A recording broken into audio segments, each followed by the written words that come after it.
समन्ता चक्रवालेषु अत्रा गच्छन्तु देवता सद्धम्मं मुनिराजस्स सुनन्तु सग्गमुक्कदं धम्मස්සවන කාලෝ අයං බදන්තා ධම්මස්සවන කාලෝ අයං බදන්තා ධම්මස්සවන කාලෝ අයං බදන්තා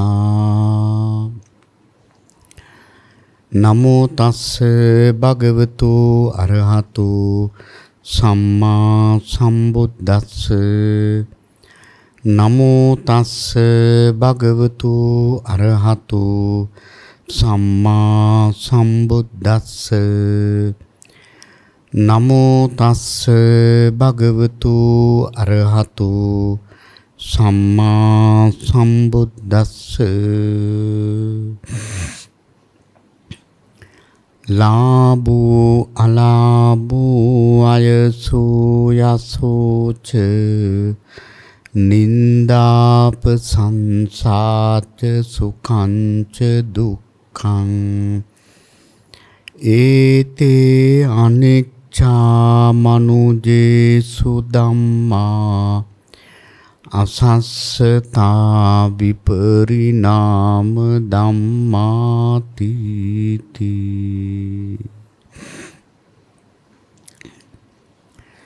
සද්ධාවන්ත කාරුණික පින්නතුනි සෑම දිනම සූදානම් වන්නේ මහා කාරුණික ධර්මරාජානන් වහන්සේ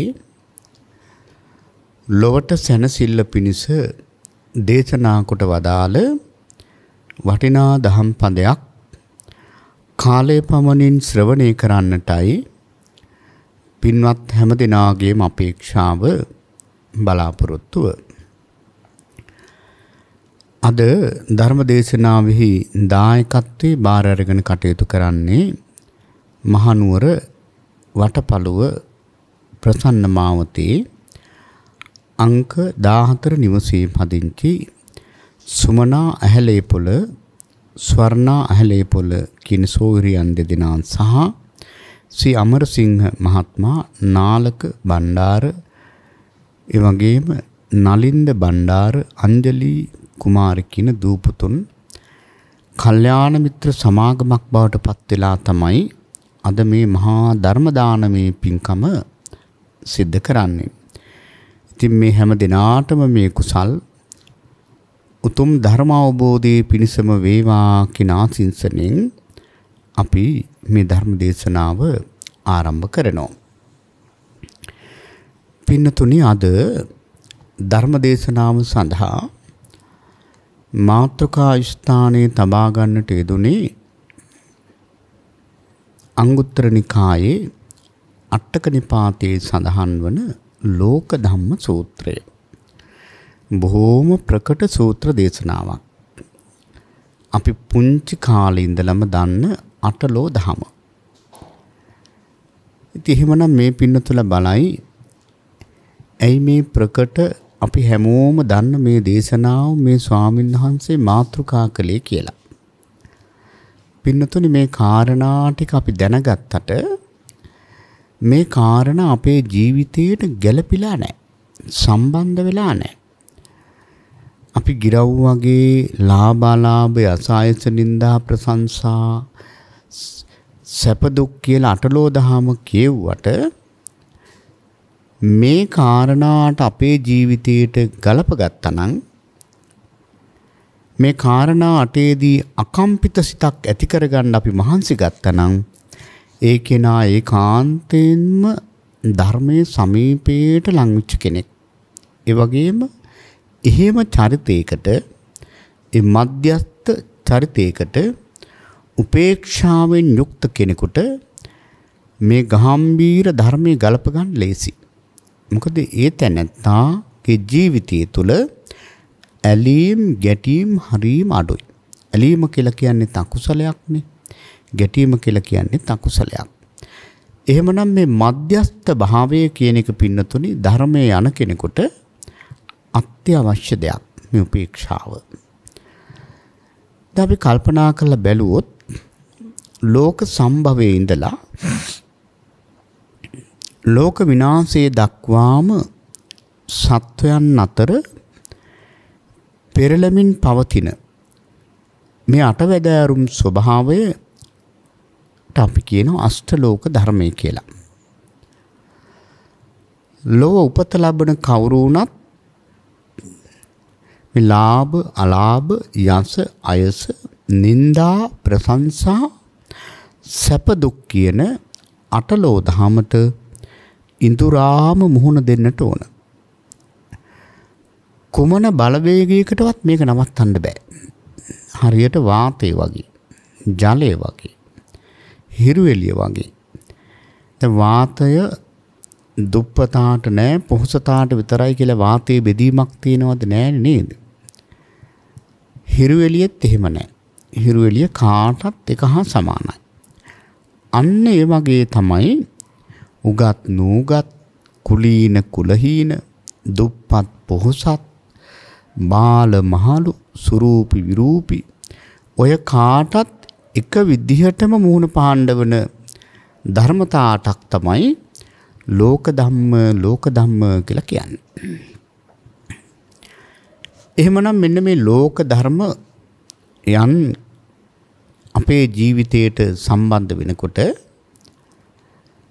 අපි ඇලීමක් ගැටීමකින් තොරව මධ්‍යස්තව අපට ඉන්න පුළුවන් නම් ඒ තැනත්තාගේ ජීවිතයට ධර්මයේ ගලප ගන්න බොහොම ලේසි. ඒකයි බුදුරජාණන් වහන්සේ මංගල සූත්‍රයේදී වදාළේ පුට්ටස්ස ලෝක ධම්මේහි චිත්තං යස්සන කම්පති. අශෝකං විරජං කේමං ඒතං මංගල මුත්තමං. අටලෝ දහමින් යම් කිසි කෙනෙකුට කම්පා නොවී ඉන්නට පුළුවන් නම් අකම්පිත සිතක් ඇති කර ගන්නට පුළුවන් නම් ලෞතුරා බුදුරජාණන් වහන්සේ වදාළේ ඒක මංගල කාරණයක්. එහෙමනම් අපි දැන් මුලින්ම කාලයේ පමණින් මේ ලෝක ධර්ම ගැන ඊටාම කෙටියෙන් බලලා මේ අනිත්‍ය ධර්මතාවයේ පිළිබඳව අපි විශේෂයෙන් කරුණු ටිකක් මේ කාලය තුල කතා කරමු. පින්නතුනේ පළවෙනි ලෝක ධර්ම දෙක තමයි ලාභ අලාභ. ලාභ කියලා කියන්නේ විවිධාකාර ලැබීම් තියෙනවා. ධන ලාභ, පුත්‍ර ලාභ, වතු පිටි ලාභ, නොඑක් ලාභ. අලාභ කියන්නේ අලාභ ගැන මේ අත්තන්ට කියන්න දෙයක් නැහැ. අලාභ ගැන අපි කවුරුත් දන්නවා. එතකොට කෙනෙකුට හැමදාම ලාභ ලැබෙනවය, හැමදාම අලාභ ලැබෙනවය කියලා කියන්න අමාරුයි. ලාභය ළඟට අලාභය, අලාභය ළඟට ලාභය, මෙන්න මේ අන්දමින් ලෝක ධර්ම චක්‍රය අප කරා ලං වෙනවා. බලන්න පින්නතුනි, කලක කුසට ආහාරක්, ගතට වස්ත්‍රයක්, හිසට සෙවණක්, හිතට නිවනක් නැතිව හිටිය අනාථයෙකුට පසු කාලේ මහා ධනවන්තයෙක් වෙන්න බැරි කමක් නැහැ. අද මහා දිලින්දෙක් වශයෙන් ඉඳලා පසු කාලේ මහා ධනවන්තයෙක් වෙන්නත් බැරි කමක් නැහැ. ඒක තමයි ලෝක ධර්මයන්ගේ ස්වභාවය. එදා බුදුරජාණන් වහන්සේ වැඩ හිටපු කාලේ මහා ධන කියලා සිටුවරෙක් හිටියා. අද කාලෙත් යට ඕන තරම් උදාහරණ අපිට කියන්න පුළුවන්. ඉතින් මේ මහා ධන සිටුවරයා රජගහ නුවර හිටපු ප්‍රධානම සිටුතුමා 80 කෝටියක් කහවණු මෙතුමාට තිබුණා. මෙතුමා විවාහ වුණෙත් ඊතරම්ම ධනයක් තියෙන සිටුවරියක් සමග. මේසා විශාල ධනස්කන්ධය අනුවණින් වැඩ කිරීම නිසා සුරාවට සූදුවට දුරාචාරයට ඇබ්බැහි වීම නිසා මේසා විශාල ධනස්කන්ධයේ අහිමි වෙලා ගියා. අන්තිමට මේ දෙමහල්ලන් දෙදෙනාට කබලක් අරගෙන පිගානක් අරගෙන රජගහ නුවර සිංගමනේ යන්න සිද්ධ වුණා. මෙන්න ලෝක ධර්මයන්ගේ ස්වභාවය. බුදුරජාණන් වහන්සේ දවසක් පෙන්නනවා මේ ප්‍රධානම සිටුවරයා දැන් ප්‍රධානම දිනුන්දා බවට පත් වෙලා රජගහ නුවර හිඟා කනවා. සිංගමනේ යනවා. බුදුරජාණන් වහන්සේ වදාළ මෙන්න මහණෙනි ලෝක ධර්මයන්ගේ ස්වභාවය. මේක තමයි ඒ ලෝක ධම්ම කියන වගේ හැටි. ඊළඟට බලන්න කොසල් මහරජතුමා. පසේ නදී කොසල් මහරජුරු මිය ගිය අම්බලමක. ඊළඟට අනාථපිණ්ඩික සිටුතුමා. අනාථපිණ්ඩික සිටුතුමාටත් පසු කාලේ ධනයෙන් පිරිහී ගියා කියලා ධර්මයේ සඳහන් වෙනවා. අනාථපිණ්ඩික සිටුතුමා. මේක මම විශේෂයෙන්ම මතක් කරන්නේ අද බොහෝ දෙනා හිතනවා අපි පින් කරනවා, අපි කුසල් කරනවා, අපි දන් දෙනවා. අපිට වරදින්න බෑ කියන සංඥාවක් තියෙනවා. එහෙම දෙයක් නෑ පින්නතුනි. ලෝක ධර්මයන්ගේ ස්වභාවය අනාථපිණ්ඩික සිටුතුමා කියන්නේ මේ ශාසනයේ හිටපු ප්‍රධානම දායකතුමා. බුදුරජාණන් වහන්සේ වෙනුවෙන්ම සුගන්ධ ගන්ධ කුටිය නිර්මාණය කරපු කෙනා. මේ අනාථපිණ්ඩික සිටුවරයාත් පසු කාලයේ ධනයෙන් පිරිහී ගියා කියලා ධර්මයේ සඳහන් වෙනවා. ඒ විතරක් නෙවෙයි දීප චක්‍රවර්ති අශෝක අධිරාජ්‍ය පවා අන්තිමට මරණ මංචකේ තමන්ගේ කියලා හිමිකම් කියන්න පුළුවන් වුණා කියන්නේ නෙල්ලි පළුවකට පමණක් කියලා ඉතිහාසයේ සඳහන් වෙනවා. එතකොට බලන්න පින්නතුනි ඕනම කෙනෙකුට මේ ලෝක ධර්මයන්ට මුහුණ දෙන්න සිද්ධ වෙනවා. ඒ විතරක් නෙවෙයි අපේ බුදුරජාණන් වහන්සේටවත් මේකෙන් ගැලවෙන්න බෑ. ඉතින් බුදුරජාණන් වහන්සේට ගැලවෙන්න බැරි නම් අනිත් අය ගැන කියන්නම දෙයක් නැහැ. හැබැයි ඒ නිකලස් උත්තමයන් වහන්සේලාගේ තියෙන වෙනස තමයි උන්වහන්සේලා මේ ලෝක ධර්මයන්ගෙන් කම්පාවටපත් වෙන්නේ නැහැ. ලෝක ධර්මයන්ට ඒකාන්තික උන්වහන්සේලා මුහුණ දෙනවා. අපි වගේම. හැබැයි උන්වහන්සේලා වගේ කම්පාවටපත් වෙන්නේ නැහැ. අකම්පිත සිතක් උන්වහන්සේලා ඇති කරගෙන තියෙනවා. කම්පා නොවන සිතක්. දැන් බලන්න අපේ බුදුරජාණන් වහන්සේ එක අවස්ථාවක අර වේරංජා කියන ඒ බ්‍රාහ්මණතුමා තථාගතයන් වහන්සේට ආරාධනා කළානි වේරංජා නුවර වස්සසඬ. භාග්‍යතුන් වහන්සේ මේ ආරාධනාව බහරගත්තා. මේ බ්‍රාහ්මණයාට මාරාවේශ වීම නිසා බුදුරජාණන් වහන්සේට මහ සංඝයාට කිසිදු උපස්ථානයක් සිදු කළේ නැහැ. ඉතින් භාග්‍යතුන් වහන්සේ වේරංජා නුවරට වස්සසඬ වැඩම කරලා තථාගතයන් වහන්සේ ප්‍රධාන මහා සංඝයා වේරංජා නුවර පුරාම පිණ්ඩපාතේ වඩිනවා ලැබෙන දෙයක් නැහැ. අන්තිමට භික්ෂුන් වහන්සේලා අර යව කියන ධාන්‍ය වර්ග වලින් ඒ කියන්නේ අස්වැයන්ගේ පරිභෝජනයට ගන්න අස්ව ආහාර. මේ අස්වැයන් විලඳහම් කරන තැනකට ගියාම එතන ඒ ඇත්තෝ මේ යව ධාන්‍ය හුඬු පාත්‍ර වලට පිළිගන්නවා. මේක ගෙනල්ලා භික්ෂුන් වහන්සේලා කොටලා වළඳනවා. අනන්දමා හිමියන් වහන්සේත් අඬා භාග්‍යවත් බුදුරජාණන් වහන්සේට මේ යව ධාන්‍ය පිළිගන්නවා. බලන්න පින්නතුනි විසතුරු ආත්ම භාවයේදී මහා පොළව හත් වාරයක් කම්පා කරමින් මහා දන් දීපු උත්තමයාටත් මේ ලෝක ධර්මයන්ගෙන් ගැලවෙන්න පුළුවන් කමක් නැහැ.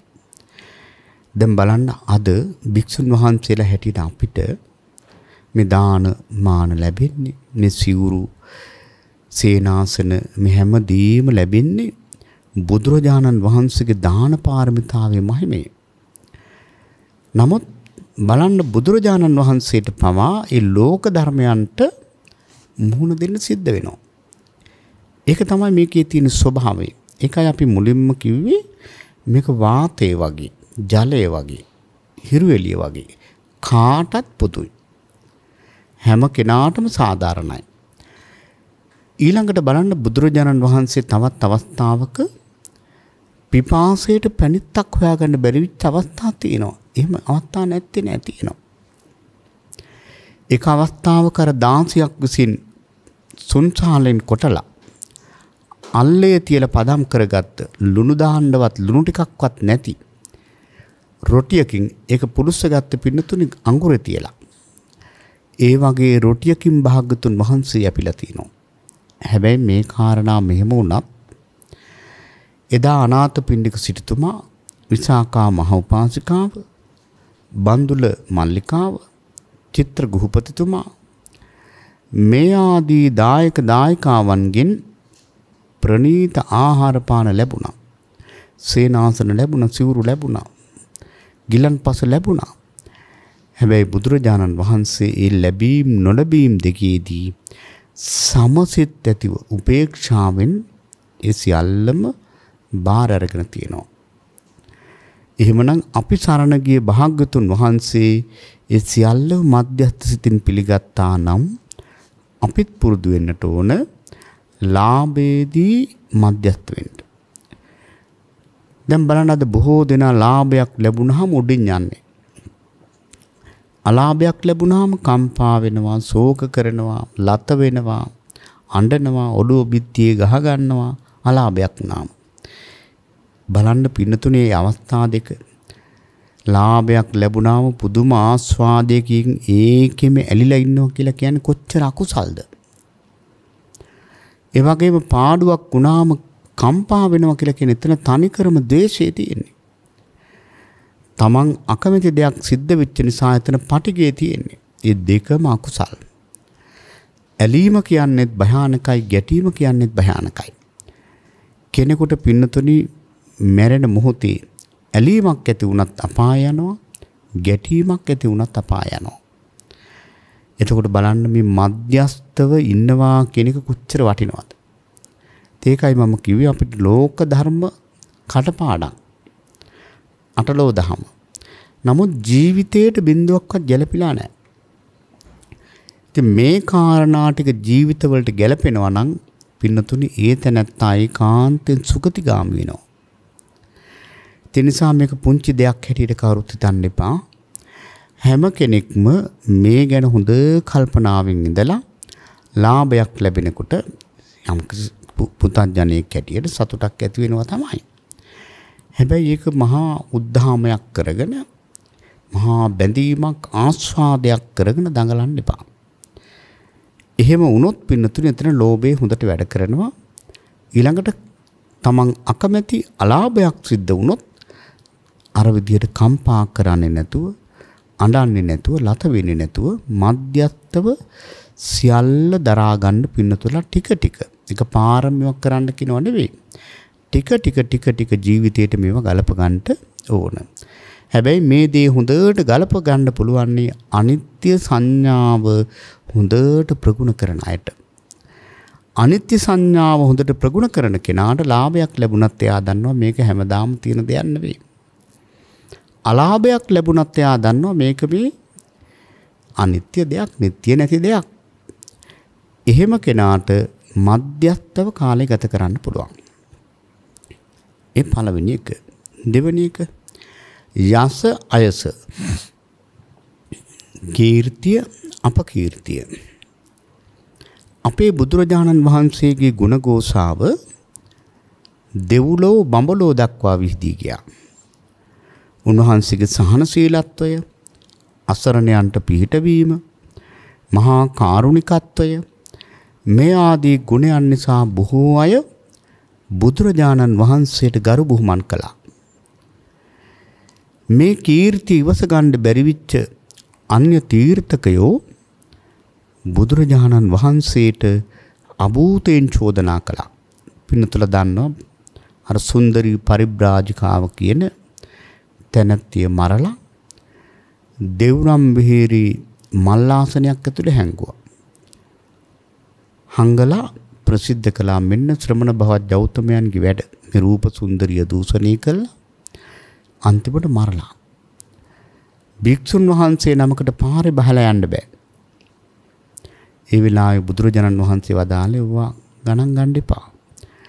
අපි රාගයෙන් රත් වීමට යන්න ඕන නෑ. ද්වේෂයෙන් පැටලෙන්න යන්න ඕන නෑ. මෝහයෙන් මුලා වෙන්න ඕනත් නෑ. මේ සාමාන්‍ය පුතත්ජනයා රාගයෙන් රත් වෙලා, ද්වේෂයෙන් බරිත වෙලා, මෝහයෙන් පටලෙලා ඉන්නේ. ඔවා ගණන් ගන්න එපා කිව්වා. පින්නතුනි දින කීපයක් විතරයි මේක පැවතුනේ. කොසල් මහ රජුරු බුද්ධ්‍යංශය දෝලා සත්‍ය හෙලි කරගත්තා.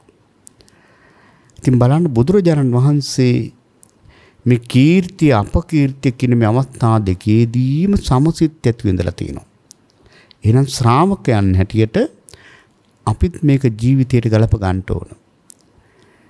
බලන්න පින්නතුනි එදා චින්ච මානවිකාව මොනතරම් අපහාසයක්ද කළේ. මේ කතාන්දර පින්නතුල දන්නවා. දැනගත්තට පින්නතුනි මේකේ තියෙන ගැඹුර ගැන ටිකක් අපි වැඩියෙන් හිතලා නැහැ. හිතන්න දැන් අද කාලේ වුණත් භික්ෂුන් වහන්සේ නමකට බඩදරු අම්මා කෙනෙක් ඇවිල්ලා මේ ඔබ වහන්සේ නිසා මෙහෙම වුණේ කියලා චෝදනාවක් කරොත් ඒ භික්ෂුන් වහන්සේට කොහොමද දරා ගන්න පුළුවන්ද? විශාල ශිෂ්‍ය පිරිසක් ඉන්න දෙවියන්ගෙන් බ්‍රහ්මයන්ගෙන් වැඳුම් පිදුම් ලබන තථාගතයන් වහන්සේට රාජරාජ මහා මාත්‍යවරු ඉන්න තැනකට ඇවිල්ලා මේ විදිහ අපහාසයක් කරපුවාම තථාගතයන් වහන්සේ අනුකම්පා කළා. අහෝ මේ තැනැත්තිය මට මේ විදිහට චෝදනා කරලා අවීචියට යනවනේ කියලා අනුකම්පා කළා. පින්නතුනි බලන්න උන්වහන්සේ ගණන් ගත්තේ නෑ ඒවා. එහෙනම් අපිත් මේවා හොඳට හිතට ගන්න ඕන.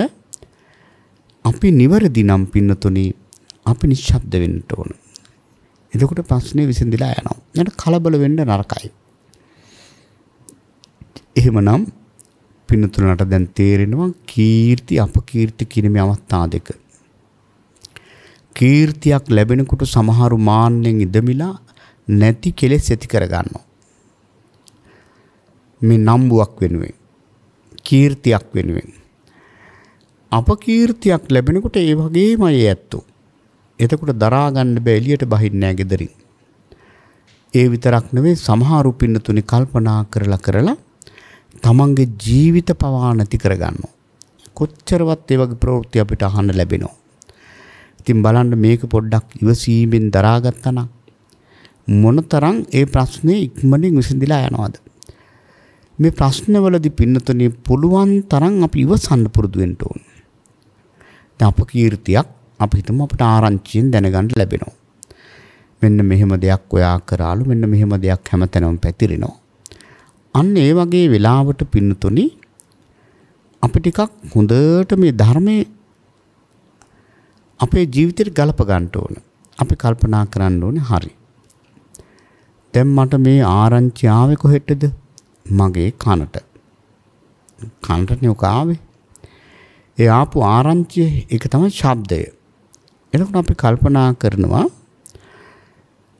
මගේ කන කියලා කියන්නේ මේ ආධ්‍යාත්මික ආයතනයක්. මන් ළඟ තියෙන ආයතනයක්. මේ ආයතනය අනිත්‍යයි. ඒ ආයතනයට ආපු ශබ්දය ඒකත් අනිත්‍යයි. ඒ දෙන්නා එකතු කරපු විඥානය සෝත විඥානයත් අනිත්‍යයි. විඥානය කොච්චර අනිත්‍යයිද? නිට්ටය නෑ. එතකොට ඒ තුන් දෙනාගේ එකතුවට කියන ස්පර්ශය. ස්පර්ශයත් අනිත්‍යයි.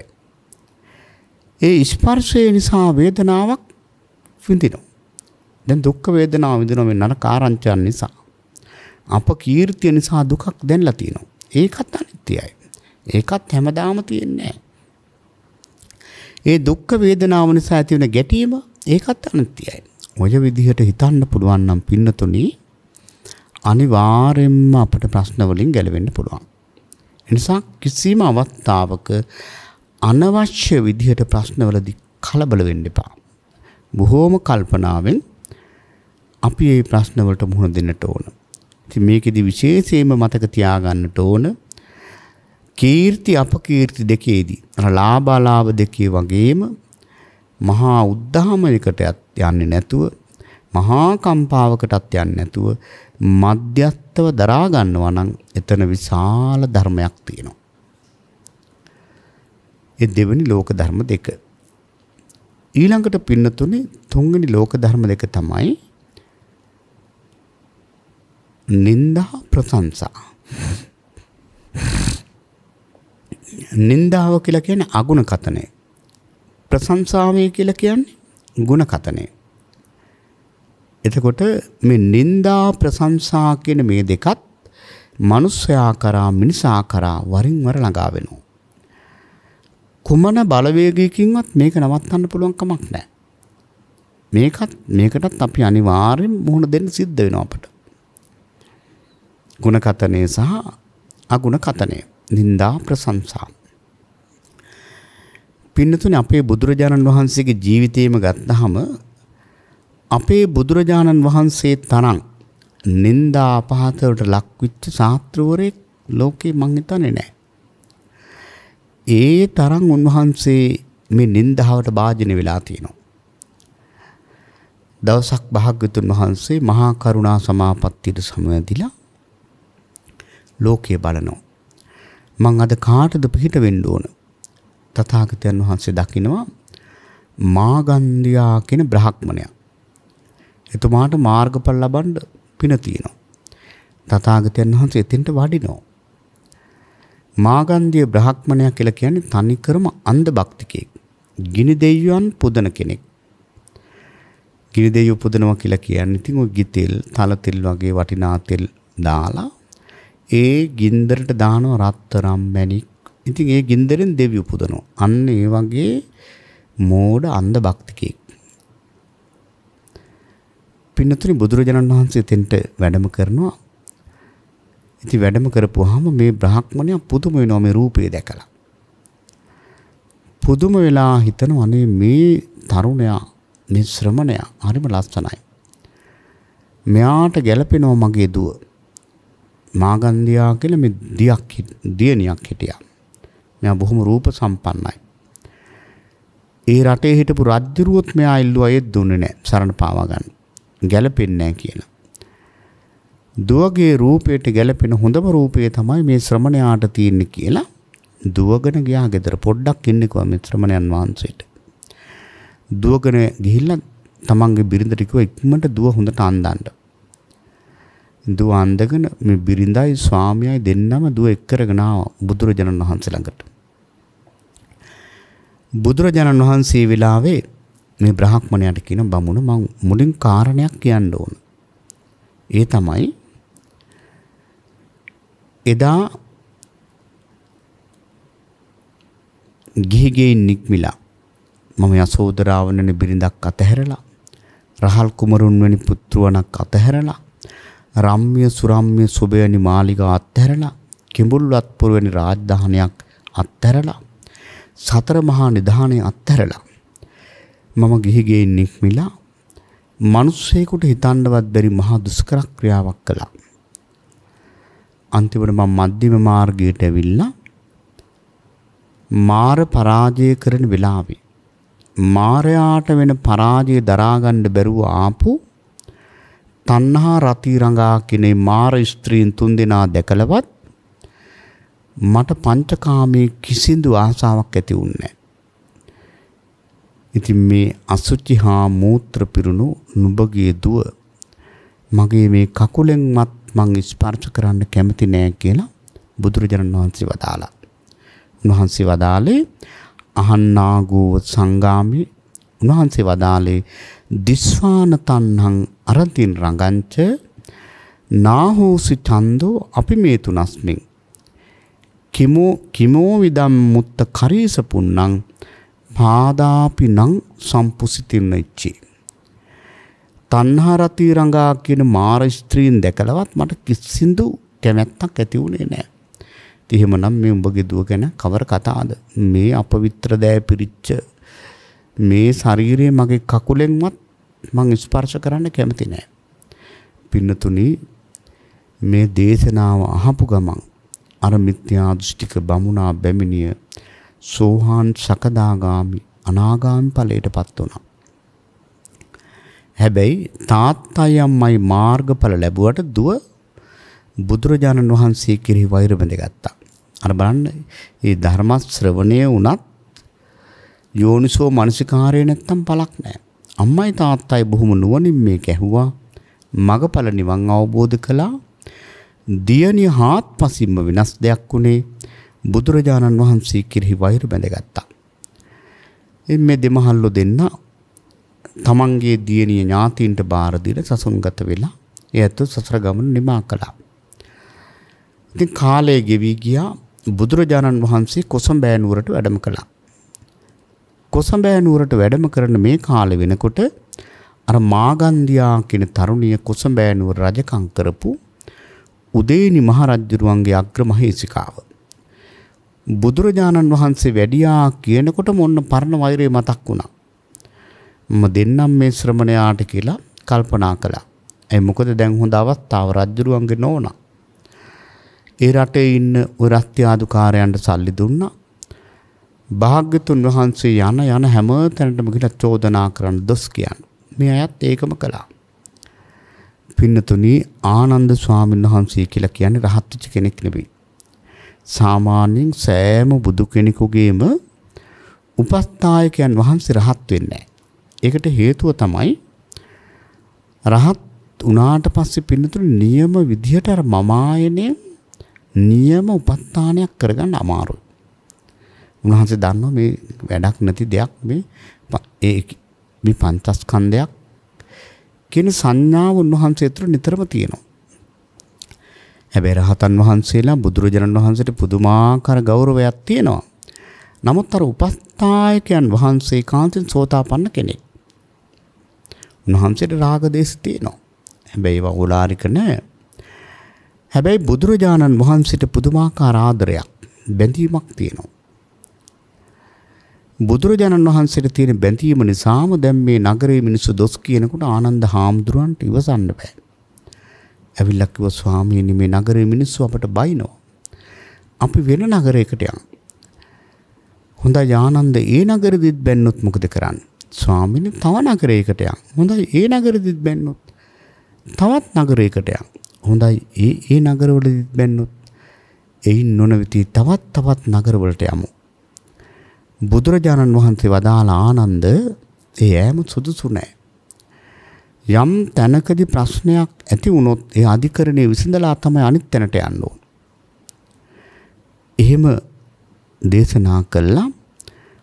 ආනන්ද මාහිමියන් වහන්සේගේ හිත සනසමින් බුදුරජාණන් වහන්සේ වදාරනවා අහන්නාගෝව සංගාමේ චාපාතෝ පතිතං සරං අතිවාක්‍යං තිතික්කිසං දුස්සීලෝහි බහූජනෝ. ආනන්ද මම සටන් බිමට පැමිණි ඇතෙක් වගේ යුද්ධ භූමියට පැමිණි ඇතෙක් වගේ යුද්ධ භූමියට පැමිණි ඇතා සිව් දිගින් එන ඉහිපාරවල් ඉවසනවා වගේ මමත් ඔය බොහෝ දෙනා නින්දා කරන ඒ අපහාස ඒ සියල්ලම ඉවසනවා කියලා ආනන්ද මාහිමියන් වහන්සේ හිත හැදුවා. ඉතින් පින්නතුනි දින කීපයක් තිබුණා මේ චෝදනා. බුදුරජාණන් වහන්සේ කොසඹෑ නුවරම වස් ඇසුවා. ඒ නිසා අපේ පින්වත් හැම කෙනෙක්ම මේ වාගේදී කලබල වෙන්න අවශ්‍ය නැහැ. මට මතක් වෙනවා තවත් අවස්ථාවක අතුල කියන උපාසක මහත්තයා. අතුල උපාසකයා දවසක් 500ක් උපාසකවරු සමග සවැත් නුවරට ආවා. මෙයා ආවේ තමන්ගේ ගමේ හිටියේ උපාසක මහත්තුරුම 500ක් අරගෙන. එනකොටම ජේතවනාරාම ඉස්සරහා පොඩි හාමුදුරු නමක් උන්වහන්සේ භාවනා කරනවා. අතුල උපාසක මහත්තයා කියලා වැන්දා. මේ ස්වාමීන් වහන්සේ වැඩි කතා බහට කැමති නැහැ. සුවපත් වේවා කිව්වා එච්චරයි. අතුල උපාසක මහත්තයා මේක වරදව අල්ලගත්තා. හිත නරක කරගත්තා. හිත නරක කරගෙන ආනන්ද හාමුදුරු ළඟට ගිහිල්ලා කිව්වා ස්වාමීනි බලන්න මේ හාමුදුරු හරි නරක කෙනෙක්. එහෙම කිව්වා. අපි මේ 500ක් මේ උපාසකවරු ආවා. ඉතින් අපිට වචනයකින් සංග්‍රහ කරන්න වටිනවා. ආනන්ද ස්වාමීන් වහන්සේට තේරුණා මේ ස්වාමීන් වහන්සේ විවේකයට කැමති කෙනෙක්. ඒ ගැන මුකුත් විසඳන්න ගියේ නෑ. ආනන්ද ස්වාමීන් වහන්සේ මොකද කරේ? ආනන්ද හාමුදුරුවෝ ලස්සන බණක් කිව්වා. හැබැයි බොහොම කෙටියෙන්. අන්න එතනදිත් අර වැරදියට අල්ලන්න පුරුදු වෙච්ච කෙනා වැරදියටමයි අල්ලන්නේ පින්නතුනි. ඒක අපට හොඳට තේරෙනවා අද කාලෙත් එහෙමයි. එතනදිත් හිත නරක කරගත්තා. ආනන්ද හාමුදුරුවෝ කුසල රජුරු ආවනම් විසාකාව අනාථපිණ්ඩික වගේ කෙනෙක් ආවනම් පැය ගණන් බණ කියයි. අපිට ඉතින් එච්චර සල්ලි නැහැනේ. ආනන්ද හාමුදුරුවෝ අපි අව탁සේරු කළා කියලා එතනත් හිත නරක කරගත්තා. ඊළඟට සරියුත් මහරහතන් වහන්සේ ළඟට ගියා. ගිහිල්ලා කිව්වා අනේ හාමුදුරුවනේ බලන්න එක හාමුදුරුවම කතා කරේවත් නැහැ. ආනන්ද හාමුදුරුවෝ ලස්සන බණක් කිව්වා හැබැයි කෙටියෙන්. එතන හිත මනාපයක් තිබුණේ නැහැ කෙටියෙන් කිව්වට. ඒ වෙලාවේ සරියුත් මහරහතන් වහන්සේ පැය ගාණක් බණ කිව්වා. පැය ගාණක් බණ කිව්වා නමුත් පින්නතුනි මේ උපාසකවරුන්ට මේක තේරුනේ නැහැ. එතනත් හිත නරක කරගත්ත මේ හාමුදුරුවෝ පැය ගාණක් මොනවා කිව්වද මන් දන්නේ නැහැ කියලා ඔන්න ගියා බුදුරජාණන් වහන්සේ ළඟට. ගිහිල්ලා මේ කාරණා තුනම මතක් කළා. එක හාමුදුරුවමක් කතා කරේ ආනන්ද හාමුදුරුවෝ කෙටියෙන් බණක් කිව්වා. සරියුත් හාමුදුරුවෝ නම් පැය ගාණක් මොනවද කිව්වා මෙලෝ දෙයක් අපට තේරුනේ නැහැ. ඒ වෙලාවේ තථාගතයන් වහන්සේ සිනහ පහල කළා. උන්වහන්සේ වදාරනවා පෝරාණමේ තන් අතුලෝක පුරාතන ධර්මයක්. පැරණි එකක්. කවදත් තියෙන දෙයක්. මේ ලෝකයේ ස්වභාවය තමයි කතා නොකර හිටියත් දොස් කියනවා. නින්දා කරනවා. මද වශයෙන් කතා කරත් නින්දා කරනවා. දීර්ඝ වශයෙන් කතා කරත් නින්දා කරනවා. ඕකට ඉතින් කලබල වෙලා වැඩක් නැහැ. ඕක අදත් එහෙමයි. අතීතෙත් එහෙමයි. අනාගතෙත් එහෙමයි. ඉතින් බලන්න පින්නතුනි කොච්චර ගැළපෙනවද මේ ධර්මය. හැමදාටම කොහොමයි. බුදුරජාණන් වහන්සේ වදාරන මේක තමයි යථාර්ථය. දැන් බලන්න අද සමාජයේ උනත් කවුරු හරි කෙනෙක් පාඩුවේ කතා නොකර පැත්තකටලා ඉන්නවනම් දොස් කියන්නේ නැද්ද? ආපෝ හරි ආඩම්බරකාරයෙක් කියලා දොස් කියනවා. මද වශයෙන් කතා කරොත් ඒකටත් මොන හරි පදයක් හදනවනේ. එයා හිතාගෙන ඉන්න වචන රත්තරන් කියලා අහන දෙයට විතරයි උත්තර දෙන්නේ කියලා මොකක් හරි කියනවා. නින්දා කරනවා. දීර්ඝව කතා කරන කෙනෙක් අහුනොත් අම්මෝ තෙන්ට අහු වෙන්න එපා කෝච්චියට අහු වුණා වගේ කියලා එතනත් දොස් කියනවා.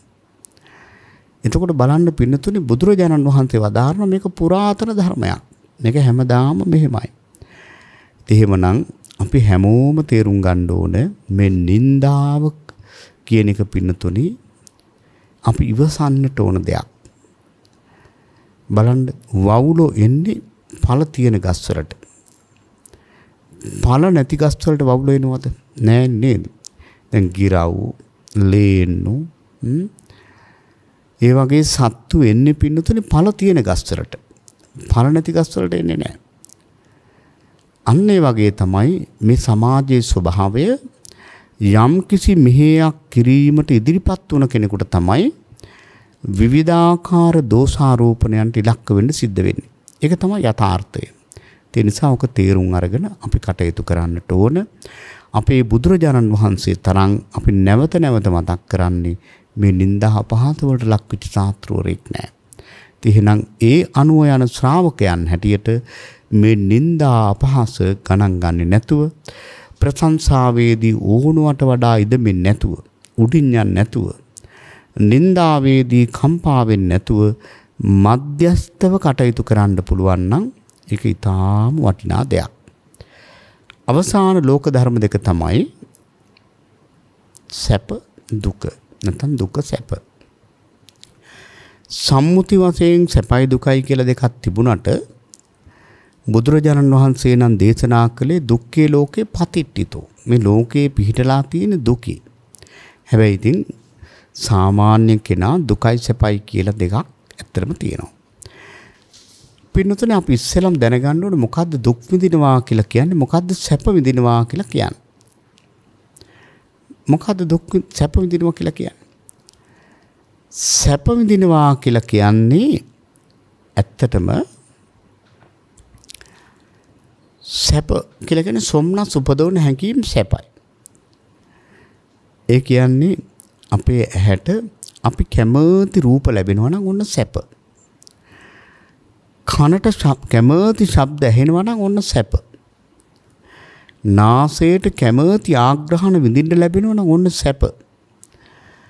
දිවට කැමති රස ලැබෙනවා නම් ඔන්න සැප.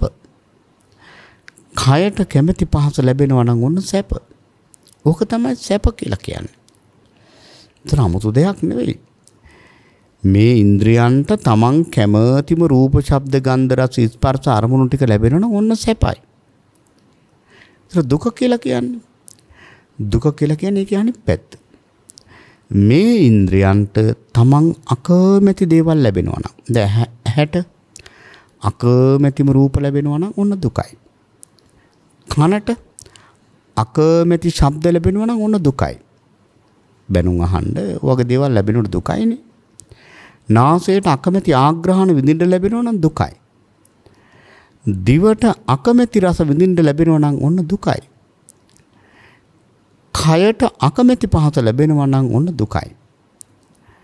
හිතට ඉතින් අකමැතිම අරමුණු වෙනක දුකයි. එතකොට මේ දුක සැප කියන දෙක බාහිරින් හොයන්න පුළුවන් දෙයක් නෙවෙයි. මේ ආයතනයන්ට තමන් කැමති රූප, ශබ්ද, ගන්ධ, රස, ස්පර්ශ අරමුණු ලැබෙනවා නම් සැපයි. මේ ආයතනයන්ට අකමැති රූප, ශබ්ද, ගන්ධ, රස, ස්පර්ශ ලැබෙනවා නම් දුකයි. එහෙම නැතුව බාහිරින් තියෙන දේවල් ගැන බලලා දුක සැප හොයන්න පුළුවන්ද? අද සමාජය එහෙම තමයි හොයන්නේ. දැන් කෙනෙක් ලොකු මාලිගාවක ජීවත් වෙනවා නම්, යාන වාහන යහමින් තියෙනවා නම්, මිල මුදල් තියෙනවා නම්, දෙසිදෙස්සෝ ඉන්නවා නම් අන්න සැප විඳිනවා කියලා හිතනවා. හැබැයි ඒකේ ඇතුලේ ඉන්න කෙනාට ලැබෙන්නෙම තමන් අකමැති රූප, ශබ්ද, ගන්ධ, රස, ස්පර්ශ නම් එතන සැපයක් නැහැ. බාහිරින් අපි දකින්න බොහෝම දුප්පත් කෙනෙක්. වරිච්චිගේක ඉන්න, ඉලුක් වහපු, බොහෝම දුප්පත් ජීවිතයක් ගත කරන්නේ. හරිම රළු ජීවිතයක්. ඒක දැක්කහම සමහර අය කනට අත තියාගෙන, කම්බුලට අත තියාගෙන අනේ විඳින දුකක් කියලා හිතනවා. නමුත් ඒක ඇතුලේ ඉන්න කෙනාට ලැබෙනවා නම් එයා කැමති රූප, ශබ්ද, ගන්ධ, රස, ස්පර්ශ අරමුණු. එතන පින්නතුනි බාහිරට පෙවුනට දුකක් හැටියට එතන තියෙනවා සැපයක්. එහෙමනම් මේ දුකයි සැපයි කියන එක බාහිරින් හොයන්න පුළුවන් දෙයක් නෙවෙයි. එහෙමනම් දැන් බලන්න මේ දුක සැප දුම්නස් උපදවන හැඟීම්. මේ දුම්නස් උපදවන හැඟීම් ඇති වුණාම පින්නතුනේ අපි කම්පා වෙනවා. එහෙමනේ ස්වභාවය නේද? අපිට දුකක් දැනුණාම අපි කම්පා වෙනවා, ශෝක වෙනවා, අඬනවා, ලත වෙනවා. මේක තමයි යථාර්ථය. මේක තමයි ස්වභාවය. හැබැයි මේක ඇත්තට හොඳ දෙයක් නෙවෙයි. ඇයි හොඳ දෙයක් නෙවෙයි කියලා කියන්නේ? අපි කම්පා වෙනවා කියලා කියන්නේ එතන වැඩ කරන හිත මොකද්ද? දෝමනස්ස සහගත පටිඝ සම්පයුක්ත සිත් තමයි එතන වැඩ කරන්නේ. දේශ සිත් දෙක උතන වැඩ කරනවා. සිත් දෙකකින් එකක්. දැන් බලන්න පින්නතුනේ අඬන්න කියලා වෙනම හිතක් නැහැ. ශෝක කරන්න කියලා වෙනම හිතක් නැහැ. දෙයක් පිළිකුල් කරන්න වෙනම හිතක් නැහැ. ඒ හිත තමයි මේ දෝමනස්ස හිත. දැන් බලන්න ගැටෙන අරමුණක් හම්බුනහමනේ අපි කේන්ති ගන්න. එතකොට දැන් අපි දන්න කියන කෙනෙක් කොන මැරෙනවා. මැරුණාම අපිට කරන්න දෙයක් නැහැ නේ. මැරුණාම ඉතින් අපිට කරන්න දෙයක් නැහැ, අපි අඬනවා. අපි හිතමු දැන් අපිට කරන්න දෙයක් නැති වුණාම අපි ශෝක කරනවා, අඬනවා. අපි හිතමු දැන් අපේ දෙයක් කවුරු හරි හොරකම් කරනවා. හොරකම් කරනවා කියන්නේ අපි හිතමු දැන් විහාරයට ගිහිල්ලා එනකොට සෙරප්පු දෙක කවුරු හරි ගන්නවා දකින්න. එතනදී ඇති වෙන ශෝකයක්ද කේන්තියක්ද? කේන්තියක්, ද්වේෂයක්. අර බලන්න. දැන් බැරි වෙලාවක් සෙරප්පු දෙක නැති වුණා නම් අයියෝ මගේ සෙරප්පු දෙක ගෙනියලා කියලා දුක් වෙනවා. ශෝක කරනවා. සෙරප්පු දෙක ගන්නවා දැක්කම ද්වේෂයක්. එතකොට බලන්න පින්නතුනි මේ ද්වේෂ හිත් දෙකෙන් තමයි ශෝක කරන්නෙත් අඬන්නෙත් ලත වෙන්නෙත් හැම දෙයක්ම කරන්නේ. එහෙනම් කෙනෙක් අඬනවා කියලා කියන්නේ ඒක මහා අකුසලයක්. මොකද තමන් අකමැති දෙයක් සිද්ධ වෙලා තියෙන නිසා තමයි ඒ ගැටෙන්නේ. කරගන්න දෙයක් නැති නිසා.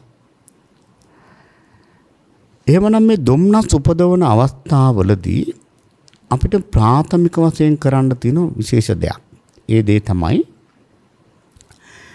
අපිට ඒ වගේ අවස්ථාවවලදී උදාර චරිතවත් ඇති පුද්ගලයෝ ගැන මෙනෙහි කරන්න පුළුවන්. දැන් බලන්න බන්දුල මල්ලිකාව. දැන් මේ අම්මා ගේ ස්වාමි පුත්‍රයා ඇතුළු සියලු දරුවන් රාජ කුමන්ත්‍රණයක් නිසා එකම තැන ඝාතනය වෙනවා. එක දරුවෙක්වත් ඉතුරු වෙන්නේ නැහැ. මේ අම්මා මේ කිසිවක් දන්නේ නැහැ. සරියුත් මහරහතන් වහන්සේ ඇතුළු මහා සංඝරත්නයට දම් පිළිගන්නමින් සිටියේ. මෙන්න මේ වෙලාවේ දාසියක් ගෙනාපු ගිතෙල් කලයක් බිම වැටුණා. ඊට කලින් මේ අම්මට රාජපුරුෂයෙක් ඇවිල්ලා ලියුමක් ගෙනත් දෙනවා. ඒ ලියුම මොකද්ද තියෙන්නේ? තමන්ගේ ස්වාමියා දරුවන් එකම තැන ඝාතනය වෙලා. මේ අම්මා මේ ලියුම හංග ගන්නවා ඉනේ. හැබැයි දැන් දාන බෙදන කටයුතු කරගෙන යනවා. මෙන්න 16ක් ගෙනාපු අර ගිතෙල් කලේ බිම වැටුණා. ඒ වෙලාවේ සරියුත් මහරහතන් වහන්සේ හිත හැදෙන්න කියලා බිජ්ජන ධම්මෝ බිජ්ජතින චිත්තේ තබ්බා. බින්දින දේවල් බින්දිනවයි ගැන හිතන්න එපා කිව්වා. ඒ වෙලාවේ පින්නතුනි මේ මල්ලිකාව මොකද කරේ? අර ඉනේ හංගාගෙන හිටිය ලිපිය දුන්න සරියුත් මහරහතන් වහන්සේට. අනේ ස්වාමීනි මේ ගිතෙල් කලයක් ගැන මං කොහොමද කම්පා වෙන්නේ? මගේ ස්වාමියා ඇතුළු දරුවෝ ඔක්කොම එකම තැන ඝාතනය වෙලා. ඒවා ගැනවත් නොසිතපු මම මේ ගිතෙල් කලයක් ගැන කොහොමද කම්පා වෙන්නේ? එතන හිටිය පුහුදුන් ස්වාමීන් වහන්සේලාට ඇඬුණා. උන්වහන්සේලාට පුදුම හිතුණා. රහතන් වහන්සේලාට ධර්ම සංවේගය ඇති වුණා. අහෝ මේ අම්මාට මොනතරම් අදිවාසනා ශක්තියක් තියෙනවද? ඉවසීමේ ශක්තියක් තියෙනවද? එහෙමනම් පින්නතුනේ මේ වගේ අවස්ථාවලදී අපි මේ උදාර චරිතවත් ඇති පුජ්‍යලෝ ගැන මෙනෙහි කරන්න ඕනේ මූලික වශයෙන්. ඊළඟට පින්නතුනේ මේ හැම ධර්මතාවයකම තියෙන අනිත්‍ය ලක්ෂණය පුරුදු කරන්න ඕන. මේ අනිත්‍ය සංඥාව ප්‍රගුණ කරන කෙනෙකුට මේ ලෝක ධර්ම කියන එක මහ දෙයක් නෙවෙයි. එයා දන්නවා මේක වහවහාම ස්ථීර කිසිම දෙයක් නැහැ. බලන්න පින්නතුනේ අපි ලබන සැප ඒවා පින්නතුනේ වහාම වෙනස් වෙනවානේ. මොන දුකක් වෙන්දත් ඒක වහාම ආපහු වෙනස් වෙනවානේ. හැම දෙයක්ම එහෙමයි. ස්ථීරව පවතින දෙයක් නැහැ. අනිත්‍යයි. ඉතින් මේ ඒකයි බුදුරජාණන් වහන්සේ වදාළේ සියලු කර්මස්ථාන වලට වඩා මේ අනිත්‍ය සංඥාව ප්‍රගුණ කරන කෙනෙකුට විශාල කුසලයක් රැස් වෙනවා. එහෙමනම් අපේ මේ පින්නතුල මේ අනිත්‍ය සංඥාව මේ පංච උපාදානස්කන්ධය මුල් කරගෙන ආයතන 6 මුල් කරගෙන ඒකාන්තයෙන්ම මේ අනිත්‍ය සංඥාවම ප්‍රගුණ කරන්න ඕන. ඒක ඊටාම වටිනා දෙයක්. අනිත්‍ය සංඥාව ප්‍රගුණ කරනකොට පින්නතුනි කෙලෙස් මුල් ගැලවෙනවා. තථාගතයන් වහන්සේ වදාළේ හරියට අර සීසානකට ගොවියා නගුල පැත්ත පොළොවට තද කරලා අල්ල ගන්නවා. ඉතින් හරකට සම්බන්ධ කරලා තියෙන්නේ හරක් දෙන්නෙක්. ඉතින් මේ අර තද කරගෙන ඉන්න නගුල හරක අදිනවා. අදිනකොට මොකද වෙන්නේ? අර තියෙන වල් පැලෑටි, ගොයන් ඔය සියලු දේවල්ම මුලින්ම ගැලවිලා අනිත් පැත්ත දානවා. සුණු විසුණු වෙලා යනවා. මුලින්ම ගැලවිලා එනවා. අන්න ඒ වගේ තමයි අනිත්‍ය සංඥාව ප්‍රගුණ කරන කෙනෙකුගේ කෙලෙස් මුල් සියල්ල ගැලවිලා යනවා. ඉතින් එහෙම කෙනාට පින්නතුනි 아무තු උත්සාහයක් කරන්න දෙයක් නැහැ. ලෝක ධර්මවලදී. එයා කොහොමත් මධ්‍යස්ථයි. එයා දන්නවා මේවා හැමදාම තියෙන දේවල් නෙවෙයි කියලා. ඒ නිසා මේ අනිත්‍ය සංඥාව ප්‍රගුණ කරනවා නම් සාල වශයෙන් අපට මේ කෙලෙස් මුල් ගලවන්න පුළුවන්. ඒ වගේම කාම රාගය නැති කර ගන්න පුළුවන්. රූප රාගය නැති කර ගන්න පුළුවන්. භව රාගය නැති කර ගන්න පුළුවන්. අස්පිමාන්නේ මේ පංචස්කන්ධයට මම කියන සංඥාවක් අපි දාගෙන ඉන්නවා. මේක නැති කර ගන්න පුළුවන්. ඒ විතරක් නෙවෙයි පින්නතුනි අවිද්‍යාව ප්‍රහාණය කර ගන්න පුළුවන්. එහෙමනම් අපේ පින්වත් හැම කෙනෙක්ම මෙන්න මේ අනිත්‍ය සංඥාම් ප්‍රගුණ කරන්න. එතකොට අපට මේ ලෝක ධර්මයන්ගෙන් නොසැලී අකම්පිත සිතක් ඇති කරගන්නට අවස්ථාව ලැබෙනවා. ඒ නිසා මේ පින්වත් හැම කෙනෙක්ම අලාභයක් ලැබෙනකොට, ඒ වගේම අපකීර්තියක් ලැබෙනකොට, නින්දාවක් ලැබෙනකොට, දුකක් ලැබෙනකොට පින්නතුනි කම්පා වෙන්නට එපා. අපි එපා කියලා කිව්වට ඒක එහෙම කරන්න නැතුව ඉන්නත් බෑ සාමාන්‍ය පුතත්ජන කෙනෙකුට. එහෙමනම් අපි අනිත්‍ය සංඥාව ප්‍රගුණ කරා නම් අර උදාර ගුණවත් ඇති ඒ පුජ්‍යලයෝ ගැන මෙනෙහි කරා නම් අපිට කම්පා නොවි කටයුතු කරන්නට අවස්ථාව ඒකාන්තයෙන්ම ලැබෙනවා. ඒ නිසා පින්වත් හැම කෙනෙකුටම මේ ලෝක ධර්මයන් තුළදී අකම්පිත සිතක් ඇති කරගන්නට මේ දේශනාවත් යම් තරමකින් හරි උපකාර වේවා. ඒ තුලින් වහවහාම ධර්මයේ කරා ලංවන්නට පින්වත් හැම දිනාටම ශක්තිය බලය ලැබේවා වැඩේවා කියලා අපි ආශිංසන ප්‍රාර්ථනා කරනවා. ඉතින් අද මේ ධර්ම දේශනාවෙහි දායකත්වයේ බාර අරගෙන කටයුතු කරන මහනුවර වටපළුව ප්‍රසන්න මාවතේ පදිංචි ප්‍රසන්න මාවතේ අංක 14 නිවසේ පදිංචි සුමනා ඇහැලේපොළ මේ මහත්මාව, ස්වර්ණා ඇහැලේපොළ මේ මහත්මාව කිනි සෝරියන් දෙදෙනා, ඒ වගේම සී අමරසිංහ මහත්මයා, නාලක බණ්ඩාර මහත්මයා, නලින්ද බණ්ඩාර, අංජලි කුමාරි කියන දූ දරුවන් හැම දිනාටම මේ පින මහත්ඵල වේවා, මහානිසංස වේවා, නිවන් පිණිස වේවා කියලා ප්‍රාර්ථනා කරනවා. පරලෝසෙපත් KPB ඇහැලේපොළ පියාණන්ට, මුතුමැණිකේ කුමාරිහාමි මෑණියන්ට, සිරිමෙවන් ඇහැලේපොළ සොහොයුරාණන්ට, රූපා ඇහැලේපොළ සොහොයුරියට, රාජා මහදිවුල් වැව ඥාති සොහොයුරාට, ජයම්පති සරනායක ඥාති සොහොයුරියට මේ කුසල් ඒකාන්තෙන් පිනේවා. සාදු සාදු කියා අපේ ඥාති මේ පින් අනුමෝදන් වෙත්වා කියලා ඒ ඥාතීන්ට පින් දෙමු. ඒ ඥාතීන්ට මේ කුසල් නිවන් පිණිස වේවා කියලා ප්‍රාර්ථනා කරමු. ඒ වගේම පින්නතුනි සී අමරසිංහ මහත්මයාගේ පරලෝ සැපත්, බී අමරසිංහ පියාණන්ට, ඒ ආර්යවතී මෑණියන්ට මේ උදාර කුසල් නිවන් පිණිසම වේවා. සුජීවත්ව සිටින දීපානි සහ භාග්‍යාලේලි වරුන්ට, ඒ වගේම චරික තෙන්නකෝන් බෑනනුවන්ට ඒ කරන රැකියාවේ දියුණුවට හා නිදුක් නිරෝගී භාවයේ චිරජීවනයේ පිණිසම ආශිර්වාදයක් වේවා කියලා ප්‍රාර්ථනා කරනවා. යේනුලි බිනායා මිනිබිරිය පෙනී සිටින විභාගයෙන් උසස් සාමර්ථ්‍යයන් ප්‍රතිඵල ලැබේවා කියන තුන් ප්‍රාර්ථනාව තියෙනවා. නොවැම්බර් මාස 12 වන දින ජන්මදිනයේ යෙදෙන දසිති තිසාරා තෙන්නකෝන් මිනිබිරියට, ඒ වගේම දහමි අමරසිංහ, ඒ වගේම සිතුකි අමරසිංහ, දුලිත තෙන්නකෝන් යන මුණුබුරු මිනිබිරියන්ගේ මුණුබිරියන්ට සියලු සැනසෙල්ල වේවා, නිදුක් නිරෝගී භාවයේ චිරජීවනයේ වේවා. ඊතා හොඳින් අධ්‍යාපන කටයුතු හදාරලා රටට, ජාතියට, ආගමට වැඩදායි පුණ්‍යවන්ත දරුවන් හැටියට කටයුතු කරන්නට තුරුණුවන්ගේ ආශිර්වාදය ලැබේවා කියලා ප්‍රාර්ථනා කරනවා. ඒ වගේම පවුලේ හැම දිනාටම ධර්ම ශ්‍රවණය කරපු හැමෝටම ලක්වාසී ලෝවාසී හැම දිනාටම නිදුක් නිරෝගී භාවයේ චිරජීවනයේ වේවා කියලා ප්‍රාර්ථනා කරනවා. දේශකයන් වහන්සේට සිත පතනවා. ප්‍රඥා නාලිකාවේ ගෞරවනීය අනුශාසක ස්වාමීන්ද්‍රයන් වහන්සේ ප්‍රධාන කාර්ය මණ්ඩලයේ පින්වත් හැම දිනාටම සිත පතනවා. ඒ වගේම මේ ඇති වී තිබෙන කොරෝනා උදුරු මුළු ලෝකෙම තුරන් වේවා කියන මෛත්‍රී පූර්වාංගම ප්‍රාර්ථනාවක් තියෙනවා. ශක්තිවදුන් ප්‍රධාන සියලු දිව්‍ය රාජ මණ්ඩලයට මේ කුසල් පිනේවා, දෙවියන්ටත් මේ කුසල් නිවන් පිණිස වේවා කියලා ප්‍රාර්ථනා කරනවා. අවසාන වශයෙන් පින්වත් සුමනා ඇහැලේපොළ මේ මහත්මාව, ස්වර්ණා ඇහැලේපොළ මහත්මාව ප්‍රධාන අපි හැම දිනාටම ජාති ආදී දුකින් අත මිදී උතුම් අමා මහ නිවන් පිණිසම මේ උදාර කුසල් උපකාර වේවා කියලා කවුරුත් ප්‍රාර්ථනා කරගනිමු.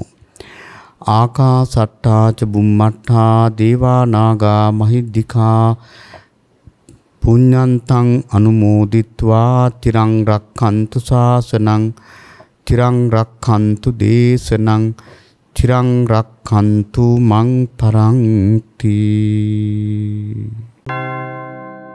රාගක්ඛයෝ නිබ්බානං